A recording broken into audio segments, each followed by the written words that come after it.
Selamat siang, salam sejahtera buat kita semua.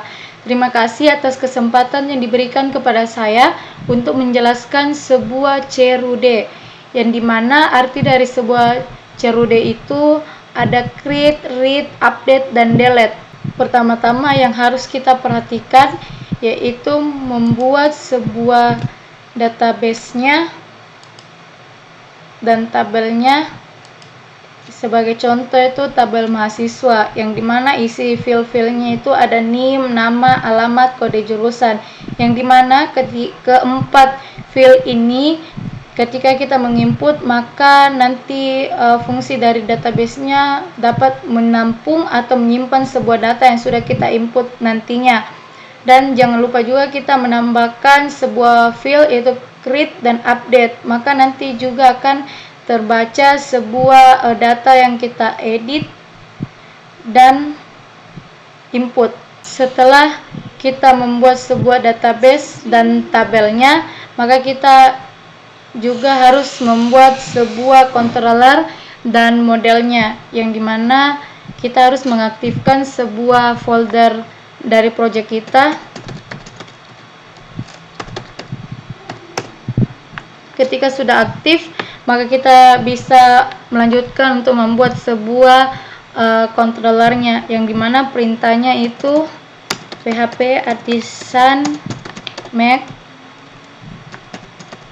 controller. Contohnya dosen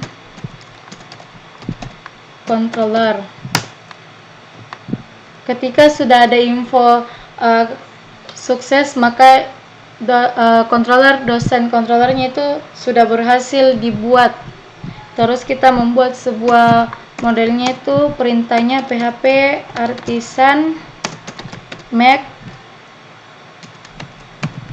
model dosen, maka model dosen juga berhasil terbuat. Ketika sudah terbuat, maka kita masuk ke codingannya. Di sini sudah berhasil terbuat, dan dosennya juga, model dosennya juga sudah berhasil terbuat melalui CMD-nya. Dan sebagai contohnya itu di mahasiswa controller, yang dimana di mahasiswa controller ini berfungsi sebagai membuat sebuah kelas mahasiswa controller, yang dimana nanti itu fungsinya dapat menampilkan semua view data, menginput sebuah data mahasiswa, dan di sini kita bisa juga meng-save semua data-data yang sudah kita input nantinya. Kita juga bisa edit, dan juga kita bisa menghapus data tersebut. Setelah kita sudah membuat sebuah controllernya, maka kita masuk ke modelnya, yang dimana codingan ini mahasiswa itu dari tabel di database yang sudah kita bikin beserta primary key yang sudah kita buat di database atau di tabelnya. Setelah itu kita bisa membuat form inputnya. Di sini fungsinya dia sebagai membuat sebuah form input, nantinya bisa menginput sebuah NIM, nama, alamat, dan kode jurusan, dan bisa juga men-save semua data yang kita sudah input. Setelah kita sudah membuat sebuah form inputnya, kita juga bisa membuat form view-nya, yang dimana itu berisikan juga menampilkan nanti semua data yang sudah kita input. Terus kita juga membuat sebuah form editnya, yang dimana kita bisa mengedit nanti nama, alamat, kode jurusan, yang dimana NIM itu dia tidak bisa diedit karena dia sudah dijadikan primary key, dan kita juga bisa save data yang sudah kita edit. Setelah itu kita masuk ke root-nya, yang dimana root ini dia berfungsi sebagai memanggil semua data yang akan kita panggil nantinya melalui Google Chrome, yang dimana kita bisa memanggil tugas besar dan tugas besar slash create, tugas besar slash mahasiswa. Terus kita bisa menginput, edit, dan delete. Setelah kita sudah membuat semua rootnya, maka root juga dia berhubungan dengan controllernya. Semisal public function view, maka di rootnya itu kita bisa memanggil tugas besar, maka akan menampilkan sebuah view mahasiswanya. Begitupun juga seterusnya yang di bawahnya kita bisa input, edit, hapus. Dia berhubungan semuanya di mahasiswa controller, karena di sini dia membuatkan sebuah kelas yang nanti dia berhubungan sama rootnya. Dan setelah semuanya kita sudah bikin, maka jangan lupa juga kita mengkonekkan sebuah database kita di INV, yang dimana di sini kita bisa ketikkan sebuah nama database kita. Username-nya memang dia membaca sebuah root.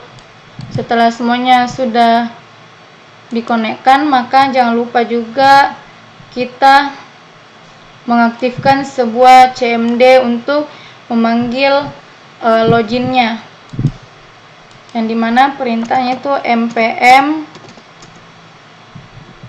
run dev. Kita enter.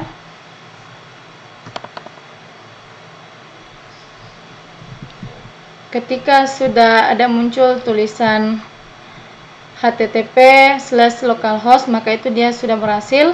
Dan kita juga memanggil sebuah perintah php artisan server.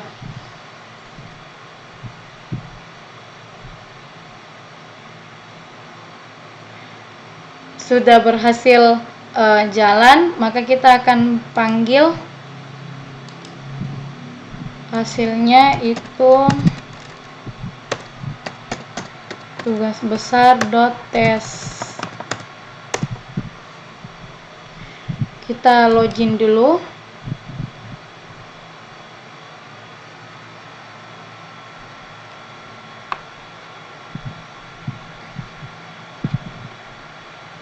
Kita masukkan emailnya admin@gmail.com. Passwordnya juga kita masukkan.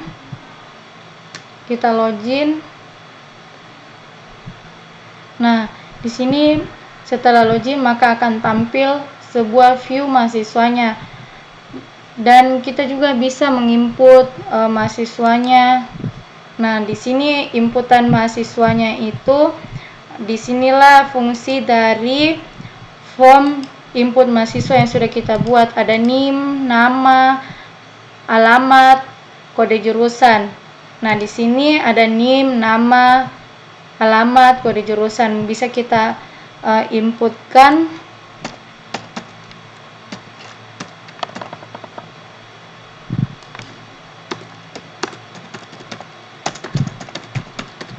Alamatnya, terus kode. Setelah itu kita menginputnya, maka akan kita save datanya. Setelah kita menginput, maka datanya akan tampil di view mahasiswa. Datanya sudah masuk, maka kita juga bisa cek datanya melalui database-nya. Di sini sudah terbaca datanya, yaitu NIM-nya 278919. Namanya Putri Angelia, alamat PK7, kode jurusan TI. Dan kita juga bisa mengeditnya.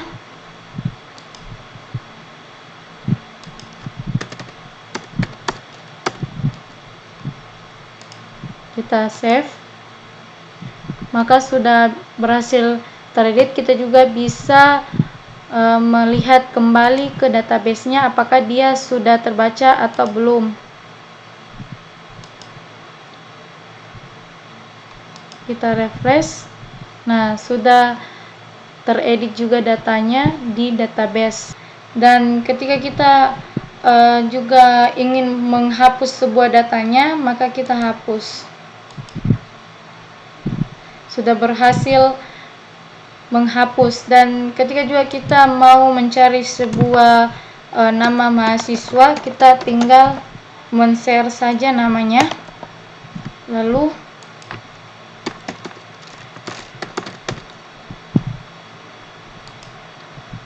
nah, sudah muncul namanya yang kita cari. Semua datanya sudah muncul. Ketika kita mengetikkan sebuah namanya, kita sudah memunculkan data-datanya. Baik, sekian dari saya penjelasan mengenai CRUD. Terima kasih.